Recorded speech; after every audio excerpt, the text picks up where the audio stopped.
శ్రీశైలంలోని శ్రీ బ్రహ్మరాంబిక మల్లికార్జున స్వామి దేవస్థానంలో పనిచేసే సుదర్శన్ బాబు అనే ఉద్యోగి తనను తొలగించిన దేవస్థానం ఎగ్జిక్యూటివ్ ఆఫీసర్పై హైకోర్టులో కేసు వేశాడు. సుదర్శన్ బాబు తండ్రి శ్రీశైలం దేవస్థానంలో పనిచేసేవాడు.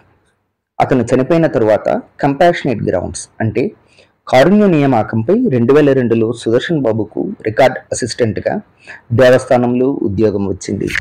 ఉద్యోగంలో చేరేటప్పుడు సుదర్శన్ బాబు దేవస్థానానికి ఇచ్చిన టీసీ మరియు క్యాస్ట్ సర్టిఫికేట్లలో సుదర్శన్ బాబు హిందూ మతం షెడ్యూల్ క్యాస్ట్కి చెందిన మాలకులానికి చెందినవాడు అని చెప్పడం జరిగింది. సుదర్శన్ బాబు ఉద్యోగంలో చేరేటప్పుడు తన మతాన్ని దాచిపెట్టాడని ఆరోపిస్తూ లోకాయుక్త ముందు ఒక పిటిషన్ దాఖలు చేయబడింది.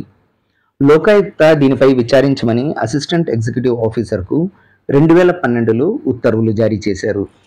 విచారణ చేపట్టిన దేవస్థానం సుదర్శన్ బాబు హిందూ మతానికి చెందినవాడు కాదని నిర్ణయిస్తూ అతన్ని ఉద్యోగం నుండి తొలగించింది.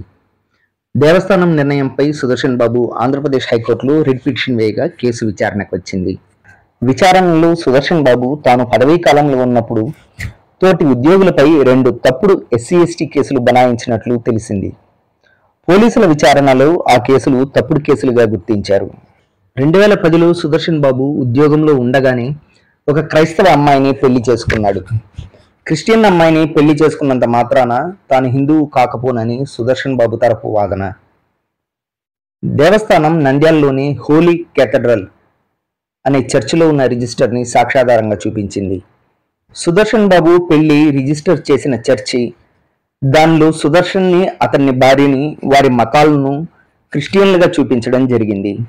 సుదర్శన్ బాబు పెళ్లి కూడా క్రైస్తవ మతాచారాల ప్రకారమే జరిగింది.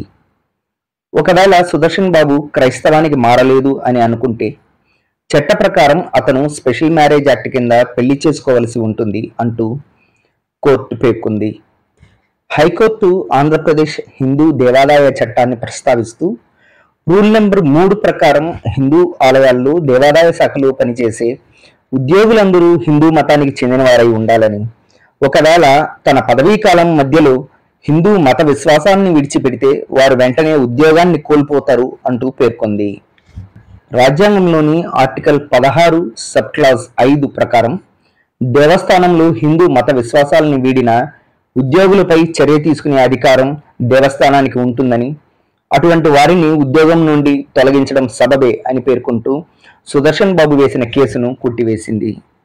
శ్రీశైలం దేవస్థానంలోనే కాకుండా ఎన్నో హిందూ సంస్థల్లో టిటిడిలో అన్యమత విశ్వాసాలతో కొనసాగుతున్న కొంతమంది ఉద్యోగులు హిందూ మతానికి వ్యతిరేకంగా ప్రచారాలు చేస్తున్నవారు ఈ తీర్పు తర్వాత పునరాలోచించుకోవాల్సిన పరిస్థితి వచ్చింది.